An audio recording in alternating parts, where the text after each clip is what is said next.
Imaginez-vous en parcourant les évangiles où nous trouvons Jésus, le Fils de Dieu, se retirant souvent pour prier. Comme dans Luc 5, 16, il se retira dans des lieux solitaires et pria. Mais attendez une minute, si Jésus est Dieu, ne parlerait-il pas simplement à lui-même? Il n'y a qu'un seul Dieu, qui existe éternellement sous la forme de 3 personnes distinctes, le Père, le Fils et le Saint-Esprit. Cela ne veut pas dire qu'il existe 3 dieux, mais plutôt un Dieu en 3 personnes.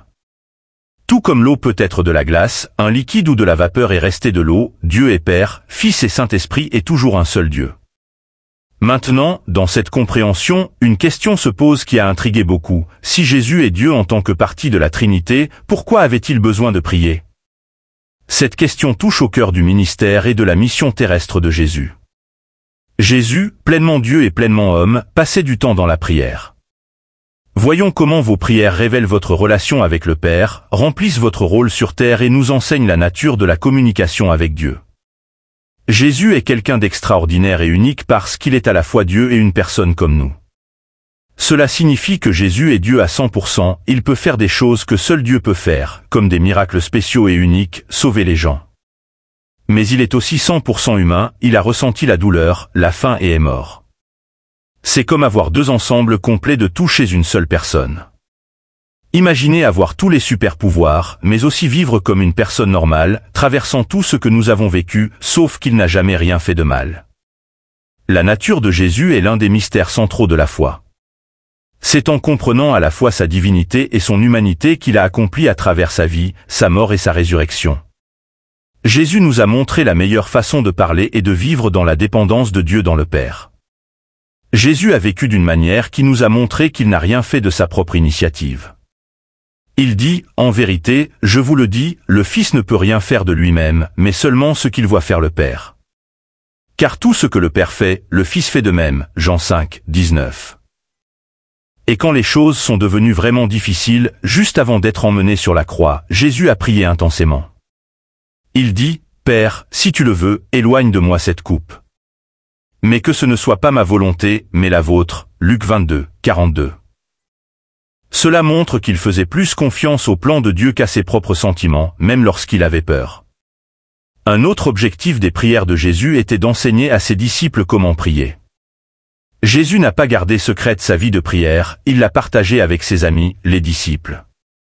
Un jour, ils lui demandèrent de leur apprendre à prier. Il a dit, « Quand vous priez, dites, Père, que ton nom soit sanctifié, que ton règne vienne. Donnez-nous chaque jour notre pain quotidien. Pardonne-nous nos péchés, car nous pardonnons nous-mêmes à tous ceux qui nous doivent.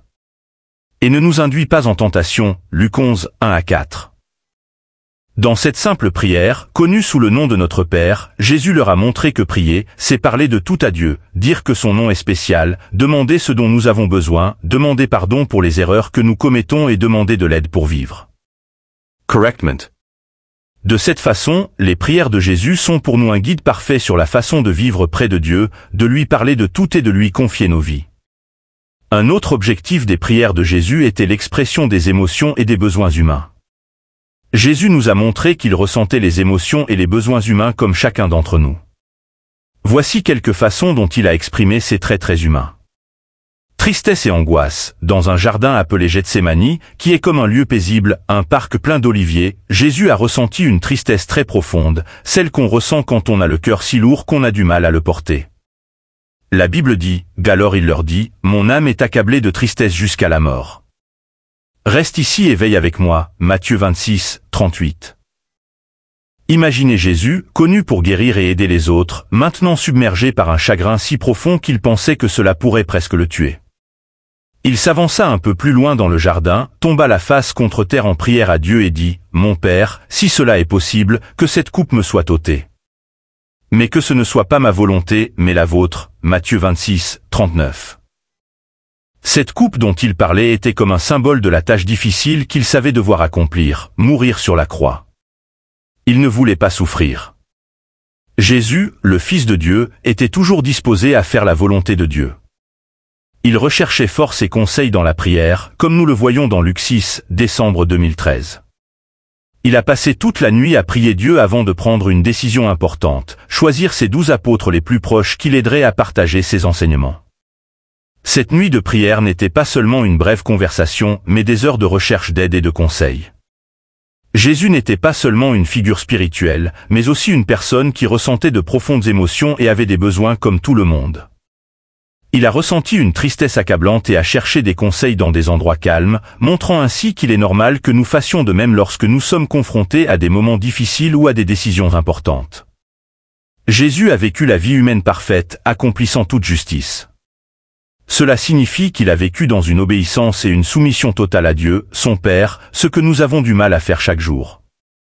La Bible nous dit dans Hébreux 5, 7-8 que Jésus, même s'il était le Fils de Dieu, a appris à obéir à travers les choses qu'il a souffert. Leurs prières n'étaient pas seulement des murmures dans le silence, mais des supplications passionnées remplies de vraies larmes. Cependant, il a toujours obéi, quel qu'en soit le prix. Jésus n'a pas obéi seulement quand c'était facile. Il obéit jusqu'à mourir sur la croix d'une mort douloureuse et humiliante. Sa vie n'était pas une série de choix faciles, mais une soumission constante à la volonté de Dieu, même si cela le conduisait à la croix. Ce qui est vraiment remarquable dans la vie de Jésus, c'est qu'il était pleinement humain comme nous, avec les mêmes sentiments, les mêmes tentations et les mêmes douleurs.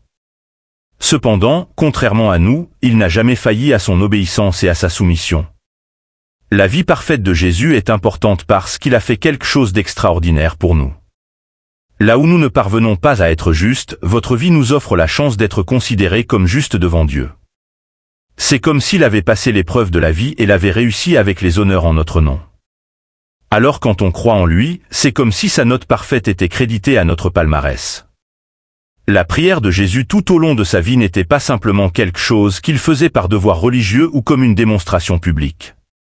C'était naturel et essentiel comme respirer. Une bouée de sauvetage pour son Père, maintenant la communion avec le Père.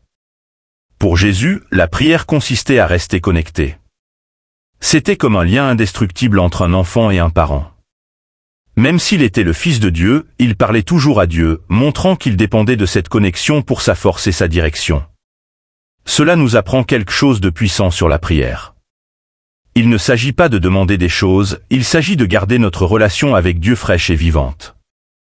Regardez ce qui s'est passé juste après que Jésus ait été baptisé et pendant qu'il priait, les cieux se sont ouverts, Luc 3, 21. À ce moment-là, le ciel lui-même semblait s'ouvrir, affirmant cette relation profonde.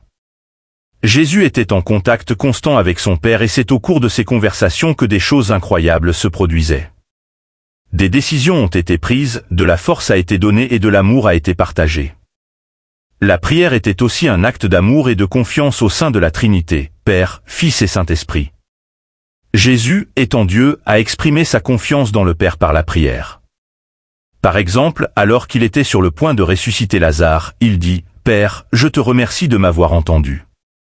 Je savais que tu m'écoutes toujours » Jean 11, 41-42. Cette gratitude n'était pas pour le spectacle, c'était le Fils qui parlait au Père, sûr d'être entendu. Un échange intime de confiance et d'amour. Cela nous montre que le cœur de la prière est une question de confiance. Lorsque nous prions, nous entrons dans ce cercle d'amour et de confiance qui existe depuis avant les temps. Nous disons à Dieu que nous dépendons de lui, que nous lui faisons confiance. Finalement, c'est en priant que Jésus a pleinement accepté d'être humain. L'incarnation est un beau mot pour dire que Dieu se fait homme en Jésus. Ce n'était pas seulement Dieu portant un costume humain, il est devenu pleinement l'un des nôtres. Et une partie de l'être humain consiste à reconnaître que nous ne sommes pas tout-puissants, que nous avons besoin d'aide, que nous avons besoin de Dieu. Jésus l'a montré lorsque la vie devenait difficile. Avant d'être arrêté, il est allé prier dans un jardin appelé Gethsémani. Il était profondément préoccupé par ce à quoi il allait faire face, la mort sur la croix. Il a prié, « Père, si tu le veux, éloigne de moi cette coupe, mais que ce ne soit pas ma volonté, mais la vôtre. » Luc 22, 42. Ici, il se battait, nous montrant qu'il n'y a rien de mal à confier nos peurs les plus profondes à Dieu, mais aussi nous montrant qu'en fin de compte, la prière, c'est dire, « Dieu, j'ai confiance en toi. » Jésus, le Fils de Dieu, avait un lien profond avec le Père. Par la prière, il a démontré sa confiance et son amour en restant proche de Dieu. Il a vécu pleinement sa vie humaine, avec tous ses hauts et ses bas. Lorsque nous prions, nous suivons les traces de Jésus, apprenant à connaître Dieu de près et personnellement, lui confiant notre vie et embrassant ce que signifie être véritablement humain. Jésus avait un rôle d'intercession. Dans Jean 17, 9-23, nous trouvons un moment émouvant où Jésus, le Fils de Dieu, parle au Père au nom de ses amis. Cela inclut non seulement les disciples qui étaient avec lui à ce moment-là, mais aussi tous ceux d'entre nous qui voulaient croire en lui. Il prie pour notre protection, notre joie, notre unité et pour que nous soyons mis à part et purs dans la vérité de la parole de Dieu. Jésus avait également le rôle de médiateur entre Dieu et les humains. Dans 1 Timothée 2, 5, nous avons une explication claire de la grande œuvre accomplie par Jésus. Il est le seul médiateur entre Dieu et l'humanité. Lorsque nous faisons des erreurs ou faisons des choses que nous ne devrions pas faire, Jésus est là pour parler à Dieu en notre nom.